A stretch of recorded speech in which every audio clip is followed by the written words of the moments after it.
Le café, parce que à longueur de journée, on buvait des cafés avec Jordan, mon associé, et tout se passait autour d'un café.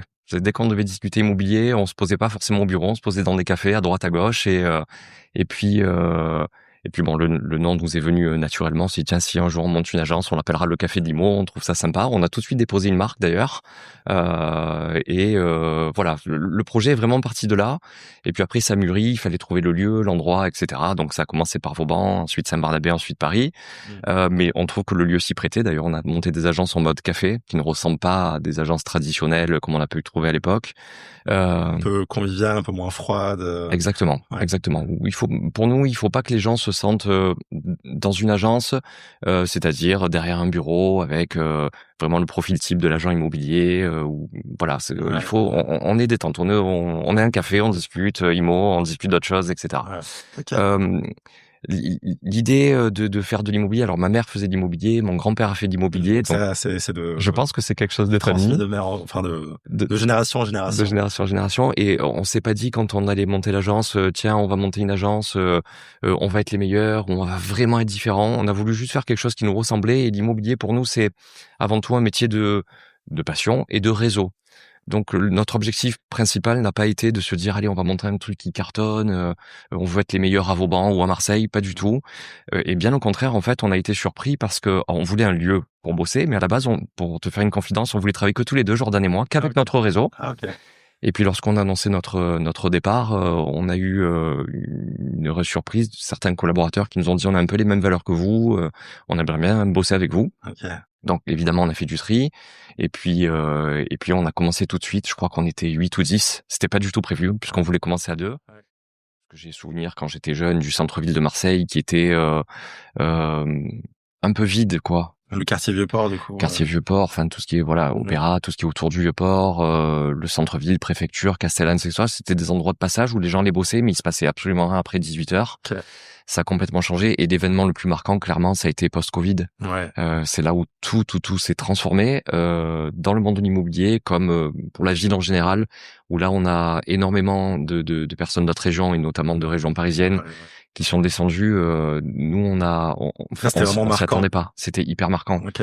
C'est-à-dire que post-Covid, alors pendant le Covid, il faut savoir que les agences immobilières ont quasiment arrêté de travailler pendant plusieurs mois, et puis après le gouvernement a sorti une loi en disant écoutez, vous pouvez recommencer à bosser dans les agences maximum 3 personnes, et si vous partez en visite, c'était assez marrant d'ailleurs.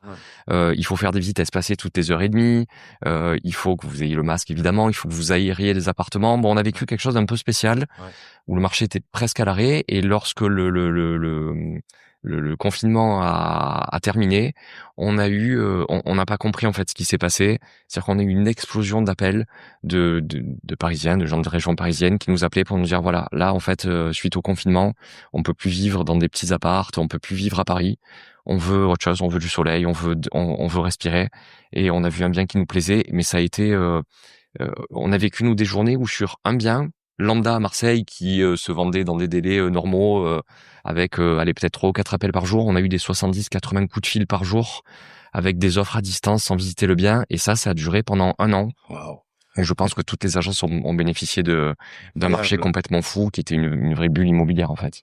Pour exemple, en 2012 à Vauban, puisque je m'occupais du quartier de Vauban quand j'ai commencé officiellement l'immobilier, on avait du mal à vendre à 2000 € le mètre carré. Ah ouais. On avait du mal parce que les gens se disaient Vauban c'est mal desservi, la plupart des boutiques sont fermées, c'est un peu vieillot, etc.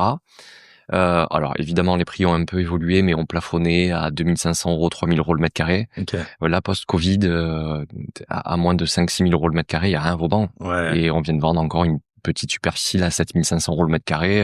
C'est incroyable. C'est incroyable. En même temps, le quartier a vraiment changé grâce à toutes ces personnes qui sont venues, parce que vraiment avec plus de pouvoir d'achat, j'imagine. Alors déjà avec plus de pouvoir d'achat, mais c'est des gens qui ont ouvert des endroits très cool. Tu vois, tu en parlais tout à l'heure, on est sur le boulevard Vauban, il y a le fromager, il y a le chocolatier, il y a des petits cafés sympas, ça n'existait pas avant. Damien, donne-nous la meilleure phrase, en tout cas ta meilleure phrase magique pour négocier le prix d'un bien. Pour le compte d'un acheteur? Oui. Il visite un bien à 200 000 €, il faut le négocier? Ouais. Ça va te faire rire? Je veux dire, si c'est votre coup de cœur, ne négociez pas. Ok. Parce que vraiment, d'ailleurs, tu disais quelque chose juste avant, c'est voilà, on parle de négociation de biens. un bien, lorsqu'il plaît, il ne se négocie pas. Lorsqu'il est au prix du marché et que l'agence a fait un bon boulot. Ok. Je sais que j'ai eu 10 coups de fil aujourd'hui pour ce bien. J'ai un acheteur qui vient qui me dit, il me plaît. Super. Qu'est-ce que vous me conseillez? Est-ce qu'il faut le négocier? Ce serait un très mauvais conseil de lui dire, allez, ok, faites-moi une offre à 10 000 euros en dessous parce que je sais que derrière, je vais le vendre au prix et c'est fini. Ok. Après, si je sais qu'il y a une négociation, alors, voilà, pour répondre à ta question, je vais dire au client, écoutez, soyons raisonnables. Je sais ce qu'en attend mon client vendeur. Je connais votre budget. Si vous êtes venu le visiter, c'est que vous avez le budget. Regardez, le réel se trouve entre ça et ça. Ça va vous payer votre peinture ou votre cuisine que vous voulez refaire. Le vendeur, il s'y attend, on y va. Donc, c'est de rester raisonnable, tout en sachant ce que le pouvoir d'un et de l'autre, quoi. C'est l'instinct. Et que l'instinct. D'ailleurs, moi, ma femme, qui vient de Paris, qui a travaillé dans des startups, etc., m'a dit, mais attends, mais vous allez vous lancer. Donc, elle était super contente d'un peu ça. Elle me dit, mais attends, on se fait un business plan, on se fait un prévisionnel. Ah, j'aimais pas du tout. Il n'y a pas de prévisionnel en fait. On va faire l'IMO tous les deux. Alors aussi on l'a pas fait parce qu'à la base on n'avait pas prévu d'embaucher, on voulait vraiment travailler que tous les deux. Mais effectivement en aucun moment on s'est dit tiens on va se poser, on va faire un tableau. D'ailleurs pour tout se dire je suis incapable de faire un tableau Excel, c'est pas du tout ma partie et on est accompagné pour ça. Mais oui, ça fait halluciner pas mal de personnes autour de nous qui ont dit mais attends mais vous êtes fous les gars, attendez on pose un truc, le loyer, combien de café on va dépenser par jour. Nous on y va à l'instant. Merci d'avoir écouté ce résumé des extraits marquants de l'interview. S'il vous a plu, sachez que l'épisode intégral est disponible sur toutes les plateformes audio, Spotify, Apple, Deezer et compagnie. Allez-y pour prolonger l'écoute, c'est une vraie masterclass riche d'apprentissage. Et, comme vous le savez, Vitamine Sud est un tout nouveau média. J'ai besoin de vous pour lui donner de l'énergie, besoin de vous pour le rendre visible au plus grand nombre. Pour cela, 2 petites actions très rapides aident énormément. Abonnez-vous à la chaîne YouTube, Spotify ou Apple. Mettez un pouce sur YouTube ou une note 5 étoiles sur Apple et Spotify. Ces petits gestes ont un très gros impact. Je compte sur vous. Merci du fond du cœur. Je vous dis à bientôt pour le prochain épisode.